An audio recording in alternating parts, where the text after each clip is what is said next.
at the line that was going to drive the play offside. Brasher now and Goddard.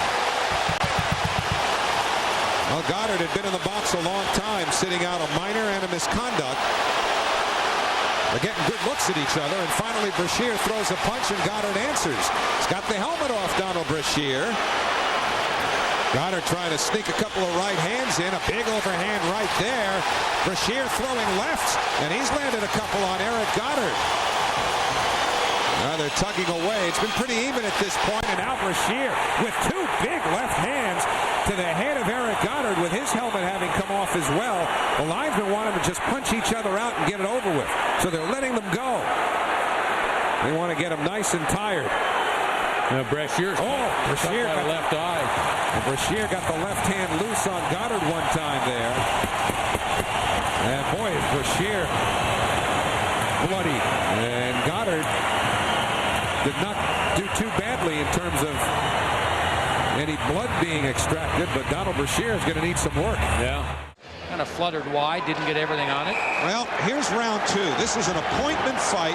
Fourth lines are out. Eric Goddard, Brian McGrattan, they went at it in Ottawa somewhere before this game even started. They must have decided they were going to go. So before they dropped the puck, McGrattan and Goddard trade haymakers. McGrattan got one good right in particular, but Goddard is staying right with him. And the linesmen are just going to let him go.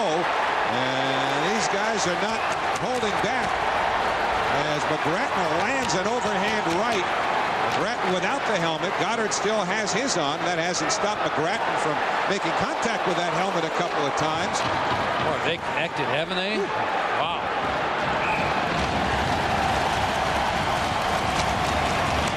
That had nothing to do with anything in this game and everything to do with the last game. And certainly the Islander bench appreciated it. And for both, it's pretty much business as usual. Goddard and Peters. Goddard and Peters, they're ready to rock and roll. They're going to tee up on one another outside the Islander line. This is a heavyweight battle. Peters and Goddard. Peters stumbled a bit, jumps right back up on his feet. Goddard taking the helmet off Peters. Now he's trying to fire some punches in, and he does, and here comes Peters back with the rights. Goddard trying to, Peters switches hands and goes to the left. Now Goddard tried to get another one in there. He almost went down. Peters stumbles. So does Goddard. They get up again, and here they go again. Goddard and Peters unloaded with a right and another right. Now Goddard comes back again. Eat your heart out, Mike Tyson. Goddard and Peters toe to toe, just battling away as they go at it. The linesmen are standing back. They don't want any part of getting in there. Goddard got another one in. And now they grapple, and they're going to hang on, and that is a well-fought battle.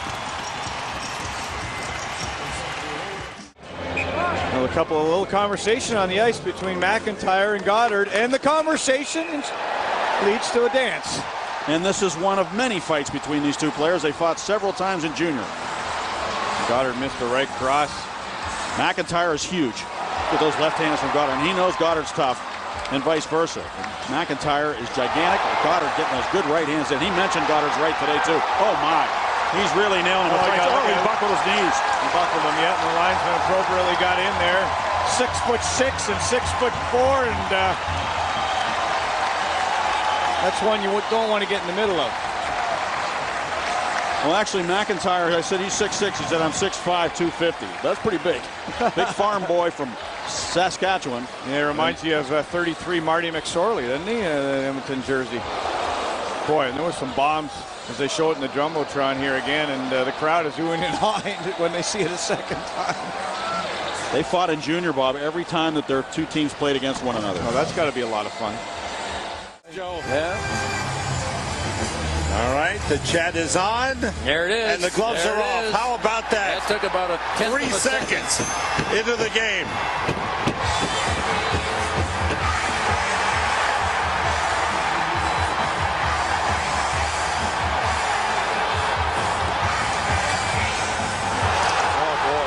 Some bombs thrown in that one. Yeah, or there ever.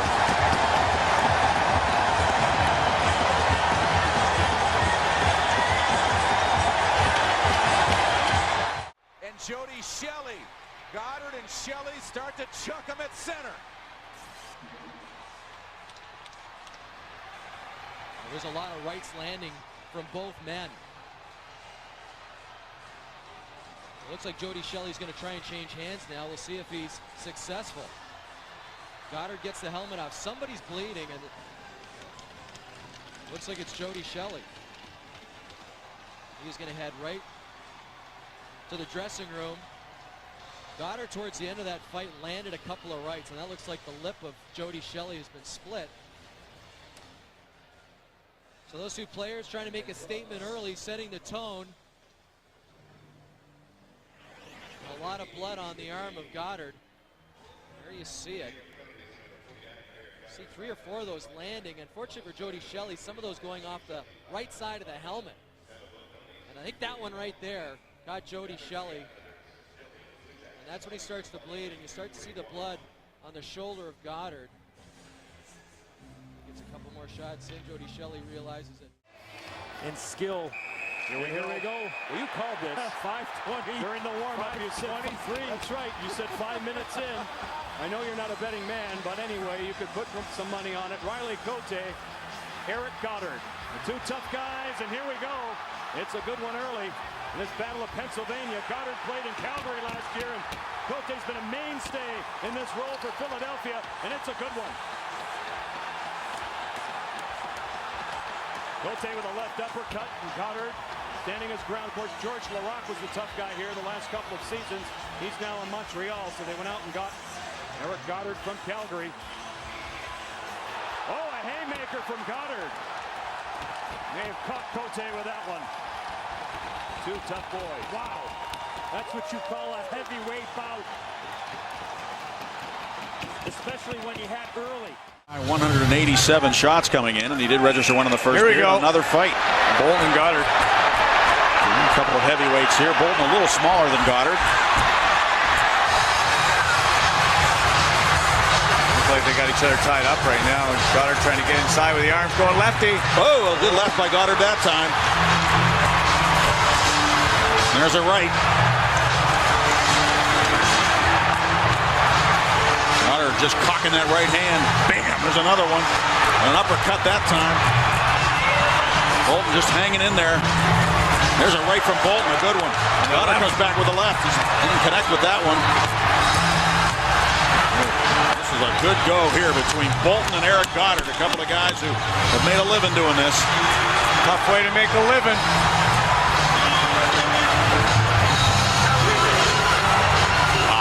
And this is tiring. You try hitting a punching bag for 30 seconds and see how you feel.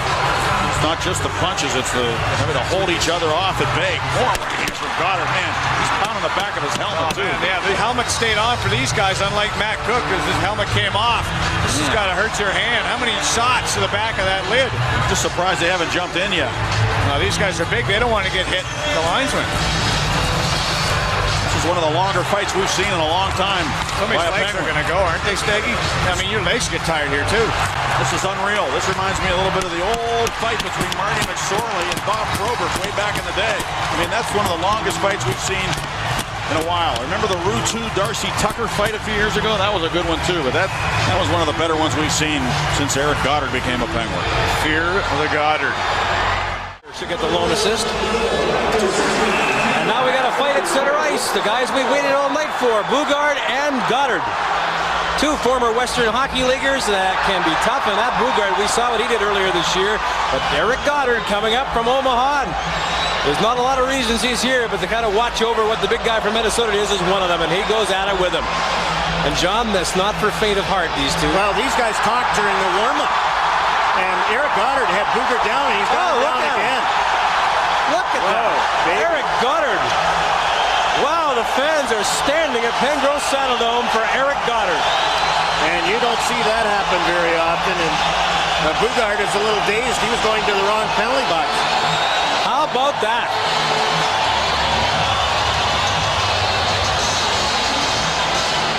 Let's take a look how it starts.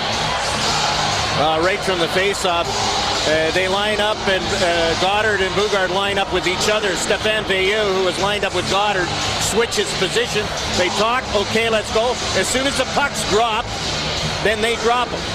And that's to avoid that penalty and the misconducts that go with fighting before the pucks drop. And Derek Boogaard is going to go for attention. Off the ice he goes, over to the Minnesota dressing room. That'd be 47. Both of them. We're going to get a fight here at the blue line. It's going to be Francis Lessard. It's got to be Goddard, doesn't it? Well, it might be Eric Goddard, and they probably met in the American Hockey League, and they continue to go. Boy, Lessard getting in a lot of lefts. Goddard as well. It is Goddard. I knew these guys had an epic battle last year in the American Hockey League playoffs. Goddard and Lessard. And this was, everybody knew this was going to happen. As soon as they were on the ice together, oh, this is epic as well. This is unbelievable, and now they're going to break in. Goddard he got it free. Around, Jeff. And you get two veteran officials here. And you could see immediately once Lessard was in some trouble, they pointed. Yep. Don Koharski pointed, get in there, to the linesman. And that's the value of veteran officials. Mick Magoo, the other referee. Both guys senior, but it was Koharski who pointed immediately. He saw the knees buckle of Lessard. He could be in trouble, and he pointed. This is how it starts. Never mind how it finished. It was like, okay, we're on the ice together. This is what we're supposed to do, right? I'll dance with you. You dance with me. Not much dancing with these two. It's all business. Quite the middleweight battle, kind of like Kearns Hagler.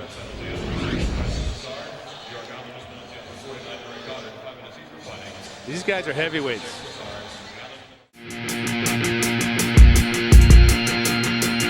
I'll get inside you.